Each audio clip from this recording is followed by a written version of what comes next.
Insightful interviews with elected leaders, newsmakers, and cultural experts. I want to thank you for joining us today. We have a great program coming up, but first, here are some headlines from our friends with FISM News. For FISM News, I'm Samuel Case with your Washington Watch News Update. Today is Monday, December 11th, and here are today's headlines. Well, as funds for Ukraine are running dry, Senate Republicans are now demanding a fix to the border crisis in exchange for Biden's $110 billion aid package to both Ukraine and Israel. Biden saying last week that he is, in fact, willing to compromise. Let me be clear. We need real solutions. I support real solutions at the border. I put forward a comprehensive plan the first day I came into office. I made it clear that we need Congress to make changes to fix what is a broken immigration system. I am willing to make significant compromises on the border. We need to fix the broken border system. It is broken. Biden says he's willing to fund more border agents, immigration judges, and also asylum officers. But Republican Oklahoma Senator James Lankford, who is leading these negotiations, says that's not going to be enough to fix the problem. I don't meet very many Americans that think what's happening at the border is going well. And even the president's team themselves actually said if you hand them more money, it doesn't solve the problem. It just facilitates more people coming into the country. We have drugs coming into the country. We have national security risks coming into the country. Republicans are looking for more substantial changes, such as fast-track deportations and also asylum reforms. Lankford says there's going to be no aid to the Ukraine without some of these changes. Can you get Ukraine aid passed separate from this? No. The focus is, we hear from so many people, is why would we deal with other people's national security and ignore American national security? We can do two things at once. We're the United States of America. These negotiations haven't been going on a week. They've been going on months. Right. So we've come a long ways. It's time to be able to finish this, make a decision, and do what we can do to be able to help the nation. Meanwhile, as lawmakers continue to argue over foreign aid, Secretary of State Antony Blinken is defending the White House's decision to bypass Congress to sell nearly 14,000 tank shells to Israel. We want to make sure that Israel has what it needs to defend itself against Hamas. A small portion of what has been requested is going through on an emergency basis, that is, moving quickly so that Israel can have what it needs in hand. But virtually everything else is going through the regular order, through Congress. It's very important that Congress's voice be heard in this. The Pentagon approved the $106 million sale on Saturday, using an emergency declaration to do so. At least 4 administrations have made emergency sales since 1979, including the Trump administration. And finally, fallout does continue from last week's controversial congressional hearing about anti-Semitism on college campuses. University of Pennsylvania President Liz McGill resigned on Saturday after she, along with presidents of Harvard and MIT, refused to say whether calling for the genocide of Jews would violate their campus policies. I am asking, specifically calling for the genocide of Jews, does that constitute bullying or harassment? If it is directed and severe or pervasive, it is harassment. So the answer is yes.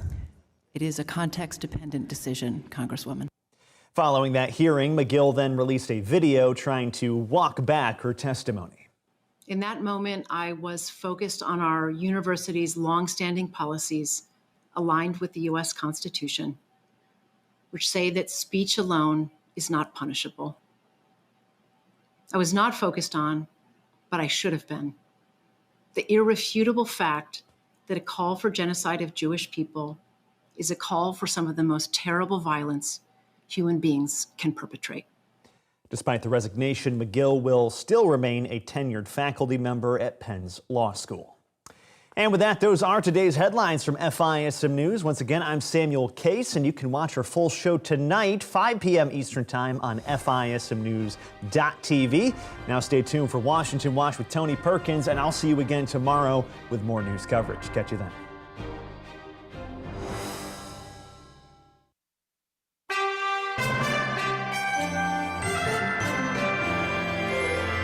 From the heart of our nation's capital, here's Family Research Council President Tony Perkins. Welcome to this Monday edition of Washington Watch. Thanks for tuning in and making us part of your day. Well, coming up, Ukrainian President Vladimir Zelensky will be in D.C. tomorrow to meet with senators. He will attend an all-senators meeting hosted by Senators Schumer and McConnell. He will also meet with House Speaker Mike Johnson. Ukraine is just a stepping stone for Russia, a way to act like that old empire that died in 1989 and to challenge the lead of freedom wherever the Russia Tsar likes. Putin must lose. That was President Zelensky earlier today at the National Defense University in D.C. The key to resolving the legislative impasse over additional funding to Ukraine is, quite frankly, not personal pleas from the Ukrainian president, but practical policy steps by President Joe Biden to secure the U.S. southern border. When it comes to keeping America safe, border security is not a sideshow. It's ground zero. Senate Republicans have no more spare time to explain this basic reality. We cannot convince anyone who doesn't want to acknowledge the glaring facts on the ground. The Senate has to act. That was Senate Republican leader Mitch McConnell earlier today. We'll get more on this topic in just a moment from Kansas Senator Roger Marshall. Also on the congressional agenda this week, the House is scheduled to vote on proceeding with the impeachment inquiry of Joe Biden. Is the mounting evidence, including the latest indictment of Hunter Biden, changing the mind of Republicans who were reluctant to approve the inquiry? We'll talk with North Carolina Congressman Dr. Greg Murphy, a House Ways and Means Committee member. Few congressional hearings have ignited outrage like the one the House Education and Workforce Committee held on anti-Semitism last week. Now, it wasn't the topic that was so explosive as the revealing statements made by the presidents of Harvard, the University of Pennsylvania, and MIT. We embrace a commitment to free expression, even of views that are objectionable, offensive, hateful. Really, she should have said some views, some expression. That was Harvard President Claudine Gay last week before the House committee. The president of Penn resigned over the weekend, and pressure is building on the others. The question that we're going to look at today is, did the war in Gaza spark this unprecedented wave of anti-Semitism on college campuses here in the U.S., or did it expose it? Ira Stoll, founder and editor of The Future of Capitalism, joins us for that conversation. Also, on the congressional to-do list this week, Congress is trying to finalize the National Defense Authorization Act, but several high hurdles are standing in the way.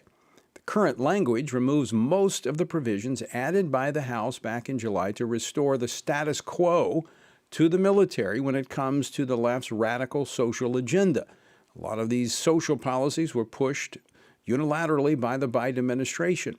Well, the subtractions include the provision that would get taxpayers out of facilitating abortions in the military.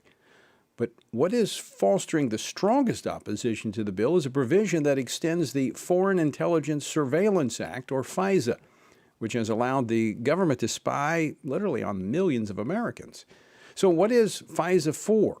How has it been misused, and can it be fixed?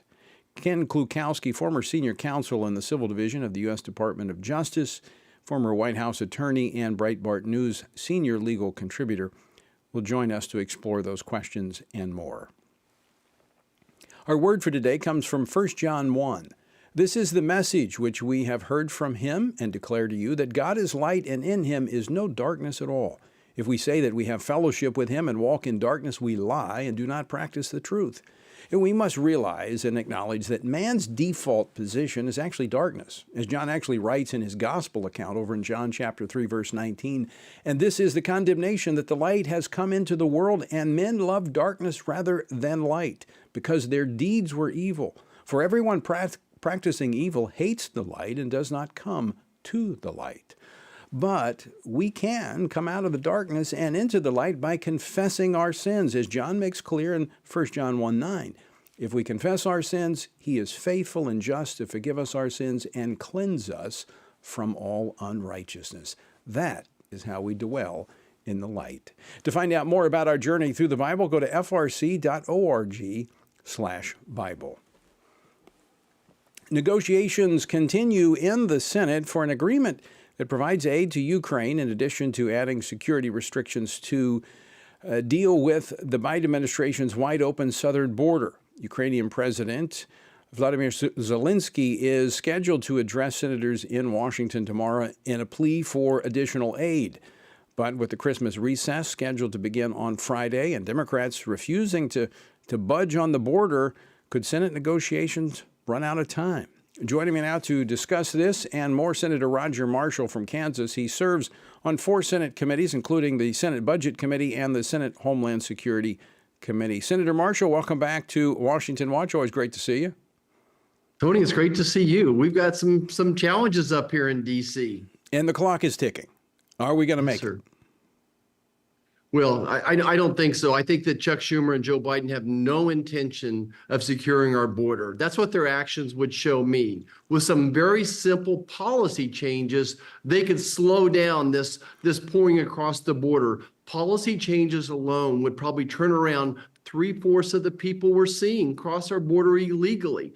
Joe Biden could have done that yesterday, but he's not going to crater at this point in time. He's not going to give in because he's afraid of his immigration policies. He's afraid of those people that support immigration. But to me, this is a national security issue, and it really comes down to securing the border. We're not going to even talk about Ukraine, funding for Ukraine, until we secure our own border. It's that simple. So tomorrow there's going to be a meeting with all of the senators and President Zelensky. Was this scheduled, or is this kind of a last-minute plea? Did the Biden administration tell him he needed to come to Washington to make a plea, a pitch for this money? Well, he's being invited here by Joe Biden to come do the president's bidding. He was supposed to meet with us last week via Zoom, and that went down. I think that he knew he was going to get some tough questions from us, but we don't need another preaching message. There's everything that can be said about Ukraine has been said. Not everybody said it, but everything has been said.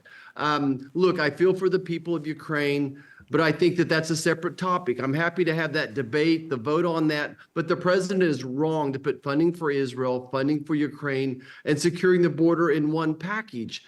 And I just don't see us funding Ukraine until we secure our own border. It's the border, it's the border, it's the border, and the president just refuses to acknowledge that. I don't see myself even going to this meeting tomorrow. I think going to this meeting tomorrow is disrespectful to the hundreds of thousands of American families who've lost their children, their brothers, their sisters to fentanyl poisoning. Until we secure our own border, until we get our own house in order, I'm not willing to negotiate on further Ukraine funding. You mentioned how this has all been lumped together with the funding for Israel. I think it was 39 days ago, the House sent over a funding mechanism for Israel for the roughly $14 billion in military aid to them. But that has gone nowhere in the Senate. Nothing's been done with it. Right, Tony. So we brought that bill to the Senate floor now 4 times. We've given the Democrat senators 4 times to pass that bill, and they voted it down every time. And again, I think that's because in reality, they are pro-Palestine, they are pro-Iran, they are pro everything that's not American, right? They become globalists for all practical purposes. You cannot be pro-Israel and pro-Iran. So they've shot it down 4 times, and I bet we're going to give them another chance this week to vote on it as well.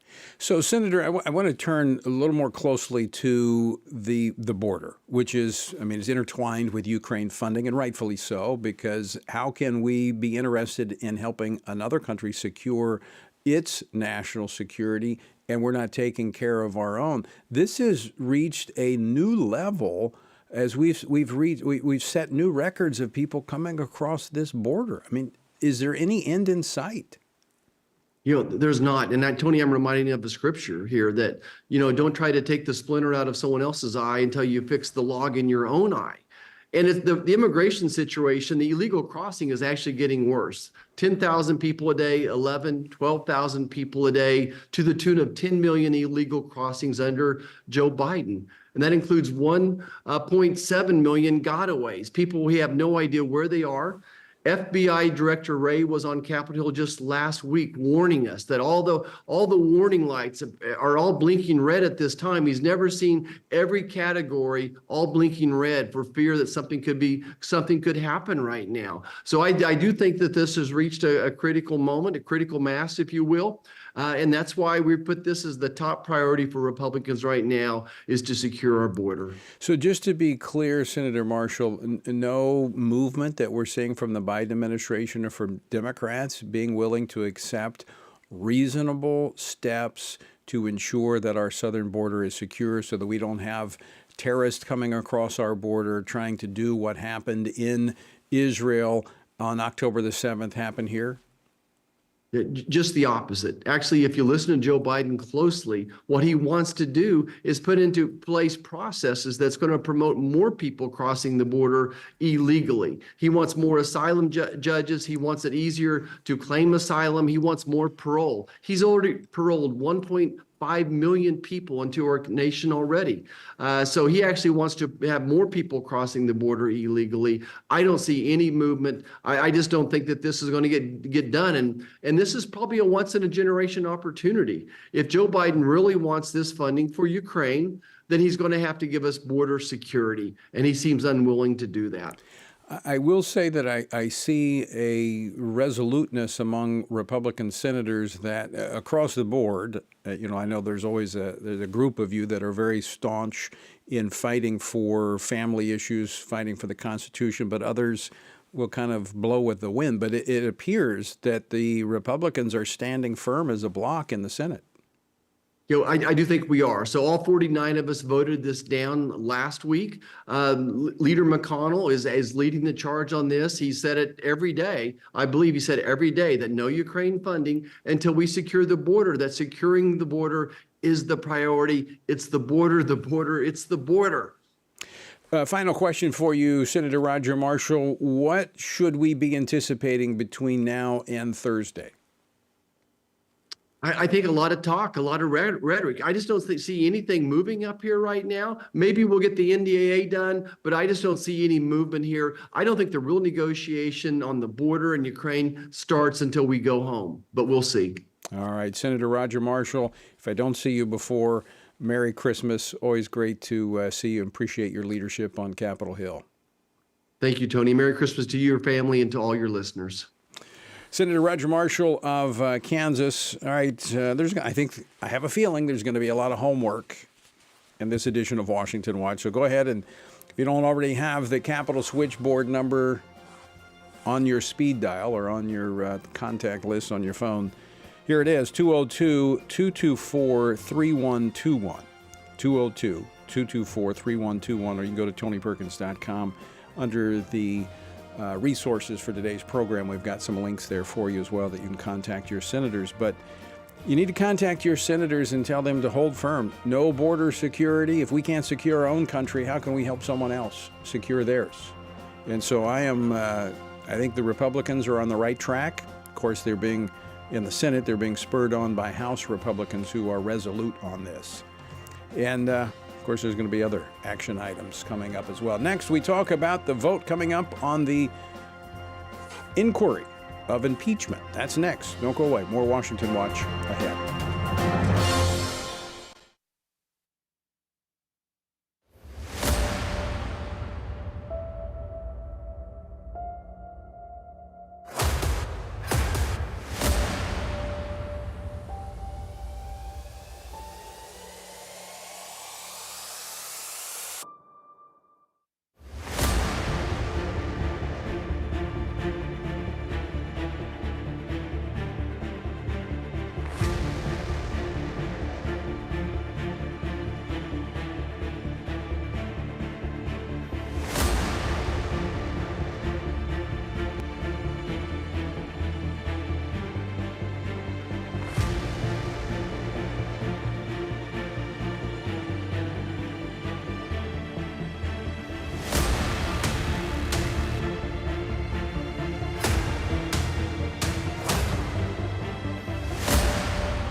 Everything we do begins as an idea.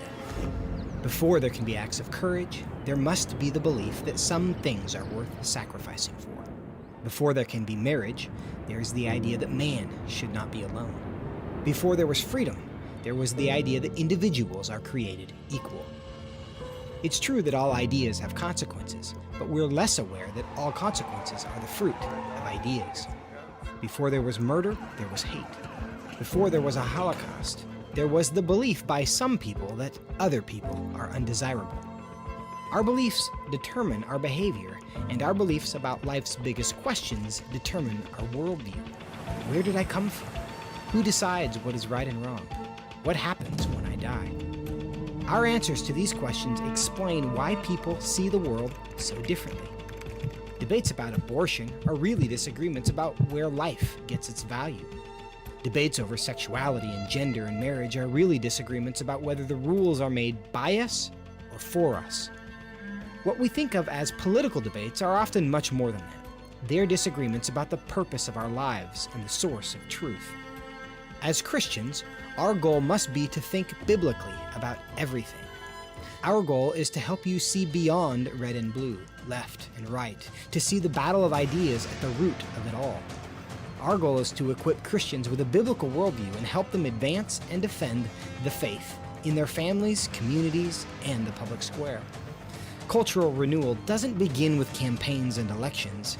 It begins with individuals turning from lies to truth. But that won't happen if people can't recognize a lie and don't believe truth exists. We want to help you see the spiritual war behind the political war, the truth claims behind the press release, and the forest from the trees.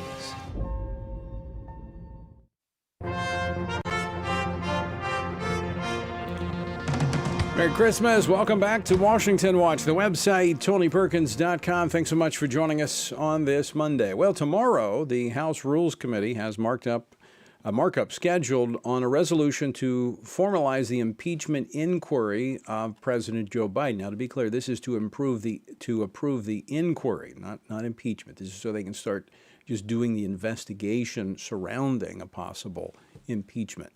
Now, ongoing investigations by the House Judiciary Committee, Ways and Means, and Oversight and Accountability Committee have shown the sources of foreign money received by the Biden family and continue to look into just how compromised President Biden might be by his involvement in his family's foreign business dealings. Now, again, this is just an impeachment inquiry, but it could be momentum building for a formal vote on impeachment. I don't know. Could it be? Joining us to discuss this is Congressman Greg Murphy. He serves on the House Ways and Means Committee, the House Veterans Affairs Committee, and the House Committee on Administration. He represents the 3rd Congressional District of North Carolina. Dr. Murphy, welcome back to Washington Watch. Hey, Tony. Good afternoon. Hope you're doing well. I'm doing good. Did you have a good weekend? I did. I hope you did too. I was out of D.C., so it was good. That's right. I was back in North Carolina. So you serve on the House Ways and Means Committee overseeing a portion of this investigation. It appears that Republicans, even those that have been on the fence, are warming to the idea of allowing the inquiry to go forward just based on the volume of evidence that has been uncovered. Is that a correct assessment?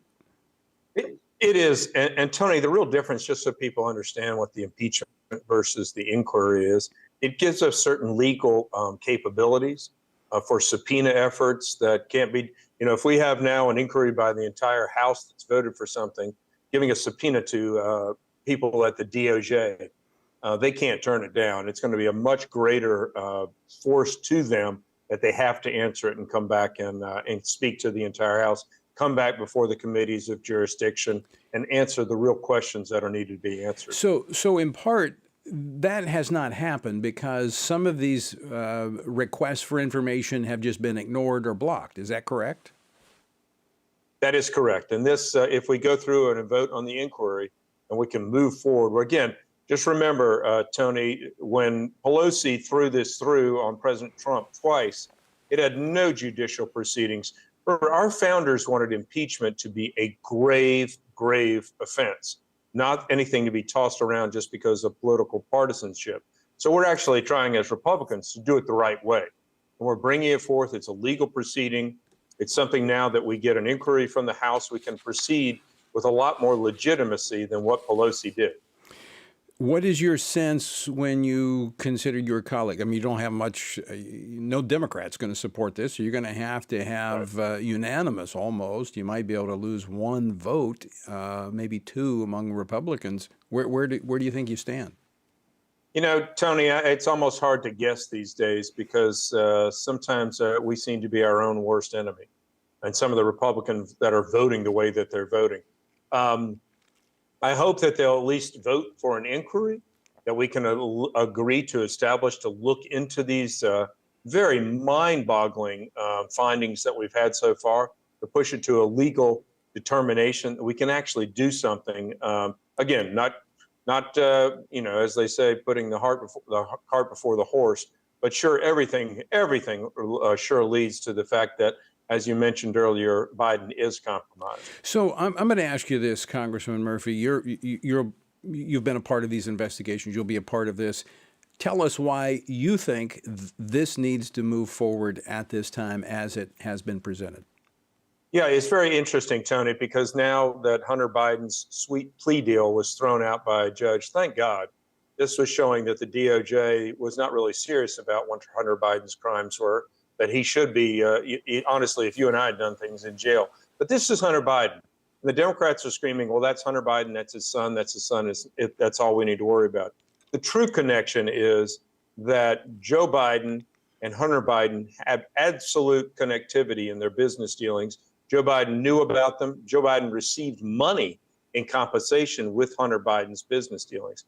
We know that Hunter Biden created, with his brother, over 20 shell companies that had absolutely no purpose other than to receive money from nefarious places such as China, Ukraine, Russia.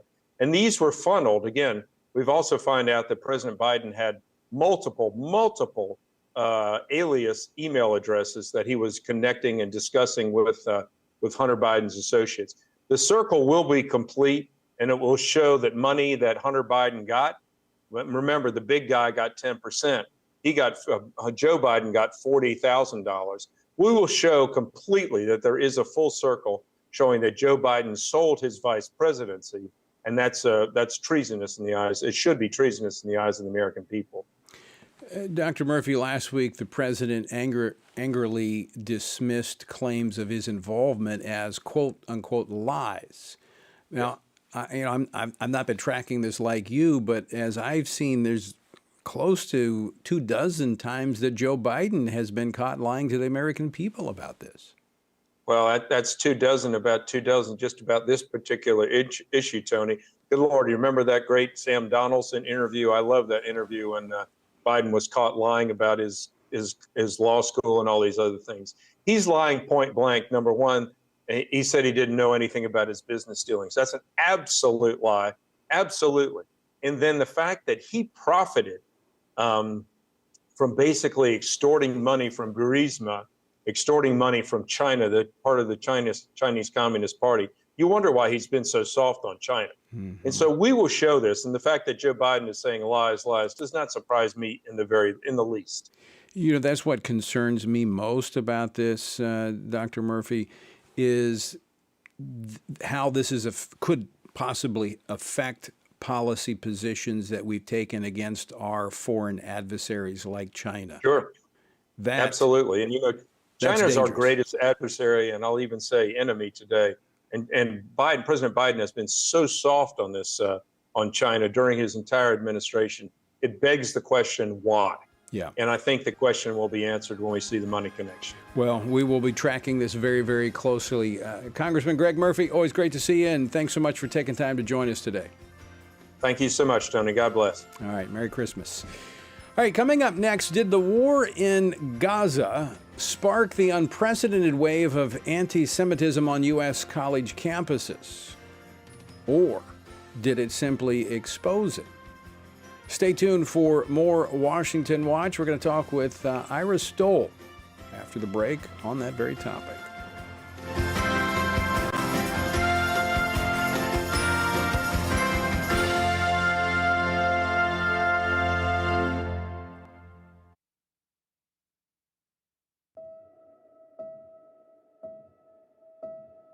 All of us are born with the desire to find truth and meaning. Where did I come from? What happens when I die? While our answers to these questions may divide us, we are united in our need for the freedom to answer life's biggest questions and make life's biggest decisions for ourselves. That's why religious freedom matters for everyone. Religious freedom matters because the powerful have long wanted to control those who are less powerful. Religious freedom matters because the freedom of those who are different is often threatened by those who believe different is dangerous. Leah Sheribu, a Christian teenager in Nigeria, remains a captive of Boko Haram for her refusal to renounce her Christian faith. Chinese pastor Wang Yi is serving a 9-year sentence for speaking publicly against the Chinese government. In Pakistan, Asif Pervez is on death row for allegedly sending a blasphemous text message. All of this because people in power decided different is dangerous.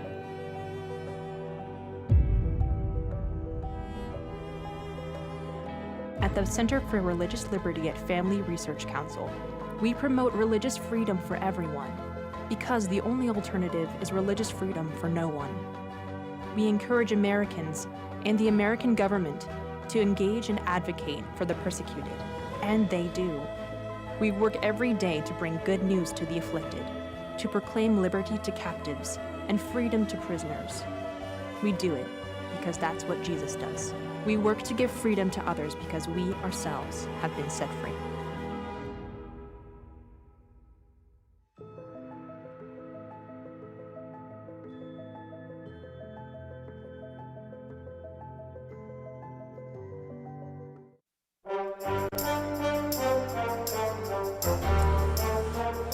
Well, after the presidents of Harvard, Penn, and MIT embarrassed themselves in congressional testimony last week with evasive answers about students calling for the genocide of Jews, the fallout has been swift, and I would say thankfully. The Penn president resigned on Saturday, and pressure is mounting for the Harvard president, Claudine Gay, to do the same. But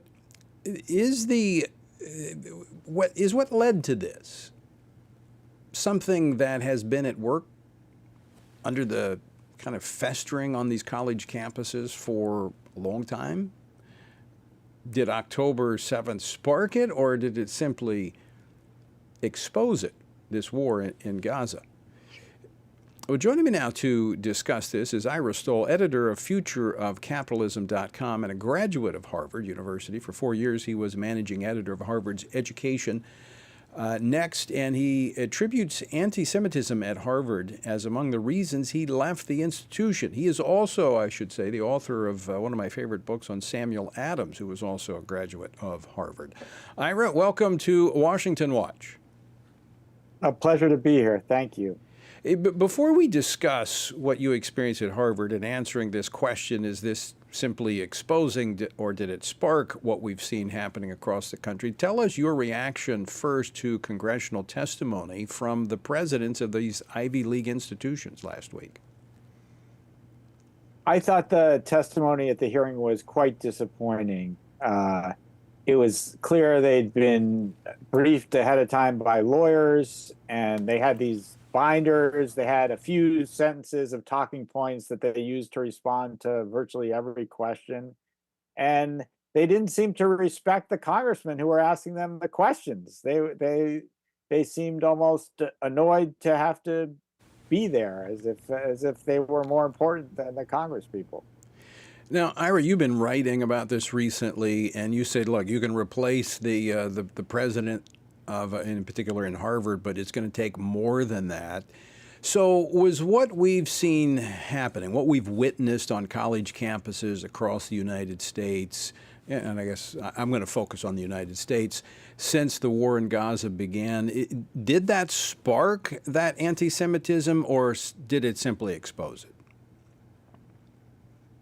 Well, these campuses, particularly the so-called elite ones, have such a profound ideological tilt. And that was one of the things that the congressmen were asking the presidents about. They were asking about data about the ideological balance of the faculty members. And studies have shown that maybe 1 to 5% or maybe 10% of the Harvard faculty or even students are conservative or Republican, and the rest are far left, progressive, liberal. You look at campaign contributions, you can survey them and ask them, and the students are the same way. And so it's just this far left atmosphere, and we've seen that spill over into harsh anti-Israel views, and to the point of like sympathizing with the horrible terrorist attacks of October 7th.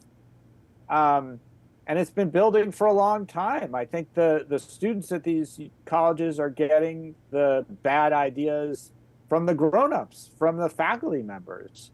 And so the protests that broke out, or the statements, the absurd statements we saw after October 7th, blaming Israelis for their own basically murder and rape and beheading.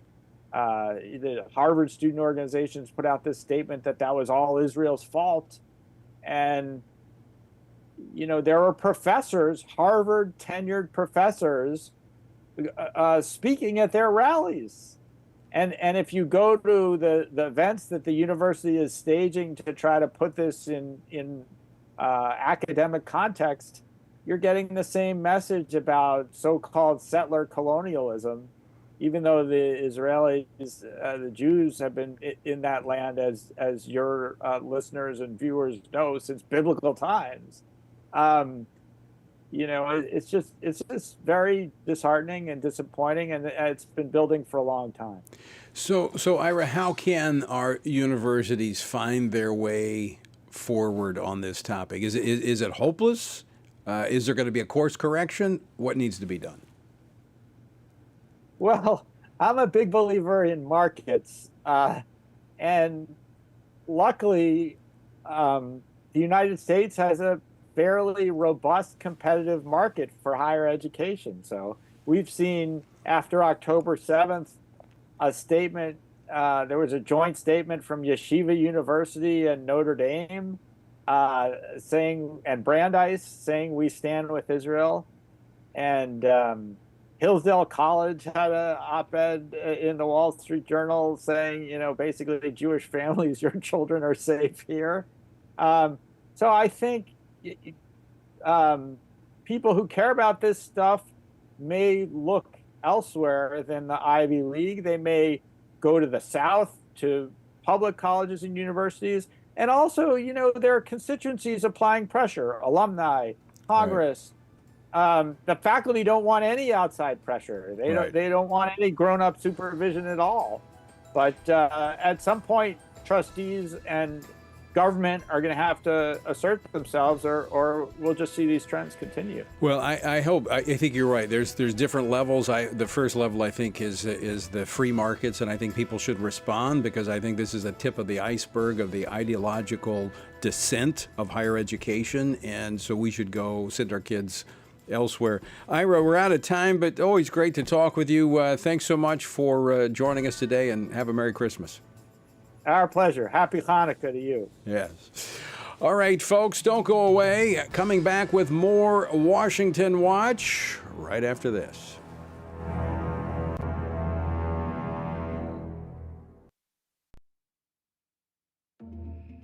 The world is hurting. Streets are filled with crime. Families are broken. Sin is celebrated, and God is mocked. Everywhere we look, the wages of our sin are on full display. As Christians, we know that surrender to God's will is the solution to our biggest problems, but not everyone agrees. Even in church, we hear people say the most important thing is to be tolerant, that we shouldn't impose our morality on other people, and that loving our neighbor means celebrating what they do. But you can't do that. It's not that you don't love your neighbor, you do, but you care about God's opinion more than your neighbor's opinion, and this makes you different. In fact, sometimes it makes you feel alone, like you're the only one. But there is good news. You are not alone, not even close. Research has found that there are 59 million American adults who are a lot like you. There are millions of people around the country who are born again, deeply committed to practicing their faith, and believe the Bible is the reliable Word of God. But that's not all. They're also engaged in our government, They're voters. They're more likely to be involved in their community, and they're making a difference in elections. The problem is that a lot of them feel alone too. We want to change that. FRC wants to connect these 59 million Americans to speak the truth together, no matter the cost. If you want to learn more about this group and what it means to be a spiritually active, governance-engaged conservative, or if you want to find out if you are one of these SageCons yourself, go to frc.org/SageCon and take the quiz to find out. The world is hurting, and we have the solution. We can't do it alone, but we can do it if we work together. That's what we're working toward every day. Join us. Go to frc.org/SAGECON, SageCon, to learn more. That's SAGECON, SageCon, to learn more. I'm often asked by people, Tony, how do you stay encouraged? How do you deal with all of the stuff in Washington, D.C., the negative policies that are attacking our faith, our family, and our freedoms? Well, you want me to let you in on the secret? It's called the Word of God. And that is why the Family Research Council embarked on Stand on the Word, a 2-year journey through the Bible. It's a chronological Bible reading plan with just 10 to 15 minutes a day. In 2 years, you will have covered the entire Bible. And to go along with this, Monday through Friday, I do a morning devotional that goes along with the reading of the day. It's all designed to encourage you on this journey because the Word of God, as the psalmist said, in my affliction, here's my comfort. Your Word gives me life. That is our source of strength. To find out more, go to tonyperkins.com or frc.org/Bible. And I invite you to join me every morning for our Stand on the Word Bible devotion. It's beginning to look a lot like Christmas. Welcome back to Washington Watch. Good to have you with us. The website, tonyperkins.com. And by the way, let me give you that Capitol switchboard number again because you're going to need it this week. It's going to be a busy week as Congress tries to wrap up business. 202-224-3121. We're going to talk here in a moment about the National Defense Authorization Act. The Conference Committee report came back last week, stripping out most of the conservative provisions put in this past summer by the House, including the issue of facilitating or providing transportation, what they call abortion travel, for members of the military. Again, it intertwines or intertangles Americans in the funding of abortion. That was taken out, as well as surgeries, transgender surgeries. That was taken out. Republicans were accused of politicizing the NDAA when they were simply trying to bring it back to where it was before. The Biden administration came in and unilaterally put all of these crazy things in there. So, but before I do that, we do have some folks, we have some of our team members standing by to take your calls. As we move toward the end of the year, this is when nonprofits like ourselves here at the Family Research Council, which is the sponsor of Washington Watch, we receive no government money. We're funded strictly by folks like you across this country who care about this country and want to know what's going on. And that's why we bring you newsmakers directly, unfiltered by the legacy media, with clear action items on what you can do to make a difference. Our republic, as I say frequently, was not made for spectators, it was made for participants, and we need you to be on the field protecting our republic. So we have some friends that have put forward a challenge match, and your gift will be doubled between now and December 31st. So please partner with us, and if you'd like to do so, in fact, for any gift over $30, we'll send you our new Stand on the Word journal. To take advantage of this limited time opportunity, give one of our team members a call, 800-225-4008. They're standing by, waiting for you to call them and say, Merry Christmas. 800-225-4008. Well, last week on Washington Watch, I discussed at length the National Defense Authorization Act and how its current version, as I said earlier, waters down the terrific language that the House put in back in July. Now, there's opposition building to the NDAA in the House, but it's not so much over those issues I just mentioned as it is extending the authorization of Section 702 of the Foreign Intelligence Surveillance Act, or FISA. And this has garnered a lot of opposition. In fact, some reports are saying that at least 50, as of right now, are opposed as Republicans. Now, Section 702 opens the door for warrantless backdoor searches of Americans' electronic communications. Now, why has such important legislation been tagged and added to the annual must-pass NDAA after we work through the NDA and all of a sudden this language is here? What is it? What does the FISA provisions do? How have they been misused, and can they be fixed? Joining me to discuss this is Ken Kulkowski, a former senior counsel in the Civil Rights Division of the U.S. Department of Justice and a former special counsel in the White House's Office of Management and Budget. He has also litigated constitutional cases in the U.S. Supreme Court. Ken, welcome back to Washington Watch. Thanks for having me, Tony. So, Ken, walk us through, number one, the history of the Foreign Intelligence Surveillance Act, FISA, and how it came about. Well, this all started when, with evolving technologies, the issue is that the Constitution draws a distinction between law enforcement on one side and military, and which includes intelligence activities on the other. It's a distinction between law enforcement and national security. Law enforcement is the domain of domestic policy.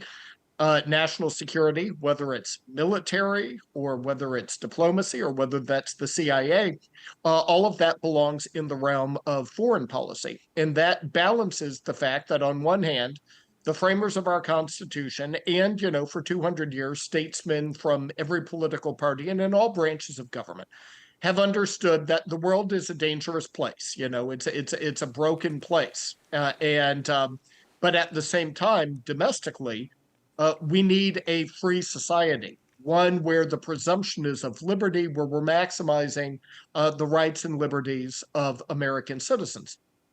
And so FISA strikes a balance there in terms of, well, what about when you have national security needs, but they take place on U.S. soil? Like what happens if you have a foreigner who is on U.S. soil, whether it's a student visa or they're a guest or they claim to be on vacation or whatever.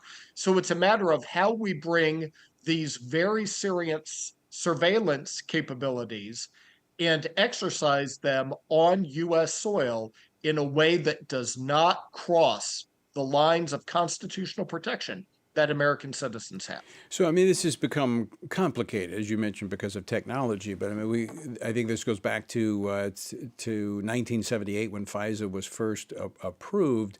But Section 702, again, looking to technology, kind of opens a back door for searches of Americans.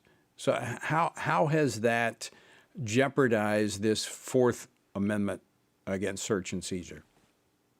Well, recent studies, as lawmakers have looked into this, they found out that there have been literally hundreds of thousands, not hundreds or thousands, but hundreds of thousands of FISA search warrants that have been executed on Americans without a search warrant. And that has set off alarms all over, it really on both sides of the aisle, because the Fourth Amendment to the Constitution, part of our Bill of Rights, was to do away with the British practice of what are called general warrants, meaning general search warrants. And that was just that if the government was unhappy with someone in Great Britain, they could just say, go search that guy's house until you find evidence of a crime. And there were specific instances of abuses in the mid-1700s where this was all over the radar screen of the framers of our Constitution. And so that is why they put in the Fourth Amendment of the Constitution a requirement that that search warrants must only be issued if people can swear out specific facts showing probable cause that executing that warrant would unveil evidence of a crime. And it had to be specific rather than general. It had to be specific in what the crime was and what sort of stuff they're looking for precisely. And that if you couldn't get a warrant, if law enforcement could not swear those things out before a judge and get him to sign a warrant, then you could not invade that person's house or papers or search their person and invade their privacy. So it's a fundamental right under the U.S. Constitution. So, Ken, what is happening under Section 702 of FISA, if I'm not mistaken, is that technology... Yeah, well, yes, go ahead, please. Technology is allowing the government to comb through this data without a warrant and without the individuals actually knowing that the government is looking at it. And if they happen to find something, then they can act upon it. Is that correct? Yeah, that's exactly right. Because otherwise, under the normal criminal justice system, if government agents seize information about you that they couldn't have gotten without a warrant, that information cannot be used against you in court. So, I mean, this is a robust right. And in fact, and that's where we see the proposed reforms that are being recommended and debated right now as to whether to keep FISA the way it is, whether to reform it a little bit, tinkering around the edges with it, or as a bipartisan group of lawmakers voted out just in the past few days, including some of the most conservative members of Congress teaming up, believe it or not, with some of the most liberal members in Congress, seeking to bring these constitutional protections into the FISA process. So FISA actually does have a very important national security component when it's utilized under the restrictions that we're talking about protecting American citizens, correct? Given what's happening internationally with terrorism and the threats to the United States? Yes, absolutely. The world's a dangerous place. There's sin in the world. Of course, we talk about that all the time on your show. So especially for people with a biblical worldview, but also just patriotic Americans, who might not even be of a particular faith. It's just an understanding that the world is a dangerous place. And so we do need tools to be able to protect Americans. We just need them to be used properly, and what's being proposed are guidelines, restrictions that bring this back, as I understand it, to its initial purpose and function, which protects the fundamental rights of Americans. Is that accurate? That's my understanding, Tony. Yes, we're talking about a package of reforms that was just voted out of the House Judiciary Committee by a vote of 35-2. I mean, championed by a great American and a great friend of this show, Chairman Jim Jordan of Ohio, but with liberal Democrats joining on to this package as well. Only 2 members, both of them Democrats, voted against the reforms. Aside from that, Republicans and Democrats all voted for this, which, among other things, would require a search warrant for 702 searches, with a couple exceptions, like if there is an imminent threat of death or bodily harm, or if there's an imminent threat of like computer spyware, like whether it's Iranian or whatever malware in a computer system, that you have a couple escape valves there to be able to act in urgent emergencies. But if it's not an urgent emergency, then the cops need to take it to a judge, tell them what they've got, and be able to swear to those facts. And then a judge makes a decision as to whether there is probable cause that this would actually uncover evidence of a crime, as the Constitution commands. All right, so Ken Kulkowski, that brings us to the NDAA and this language being attached to the NDAA. Now, my understanding is it's been attached. It's an extension that carries it over into the spring, because there was a sense there might not be enough time to get this accomplished in the standalone bill that you just talked about by the end of the year, which the current authorization expires on. So does the language in the NDAA do anything more than just extend this for a few months? Well, in my understanding is that this is a fluid and evolving situation right now. I mean, I know that the bill text is out, but what I've heard as recently as the past 2 hours is that before the NDAA comes to a vote, that there could even be the proponents of different types of reforms having the chance to argue it out, and that there might be a last-minute modification of the language possibly to incorporate these reforms. And I'm told that there are lawmakers pushing hard to make that happen, because if this is going to be reauthorized, that they want to do it right.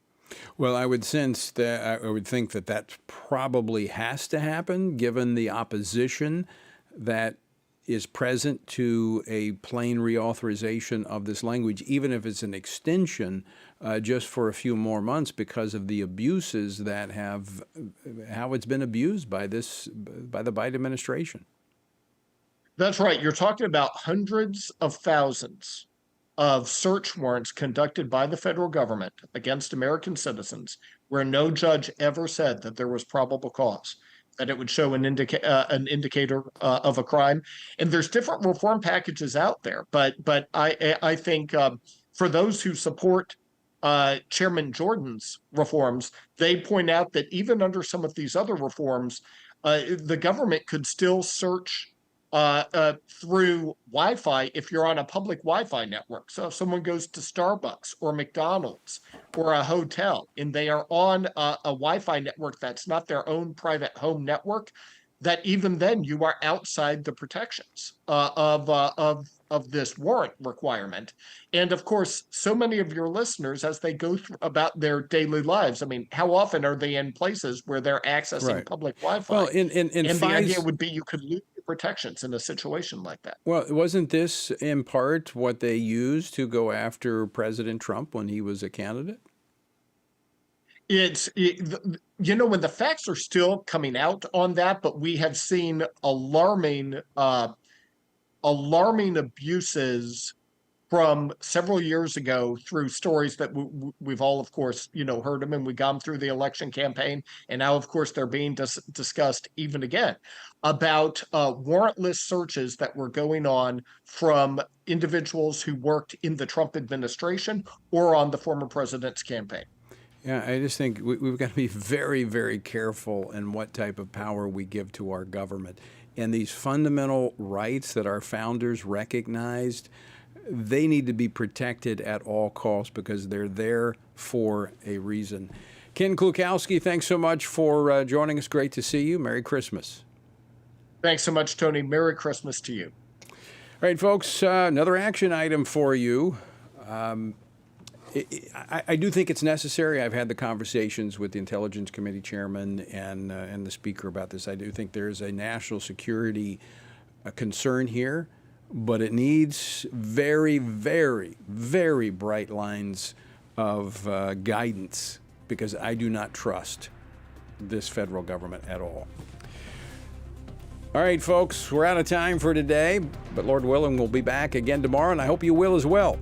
Until then, I leave you with the encouraging words of the Apostle Paul found in Ephesians 6, where he says, when you've done everything that you can do, when you've prayed, when you've prepared, and when you've taken your stand, by all means, keep standing.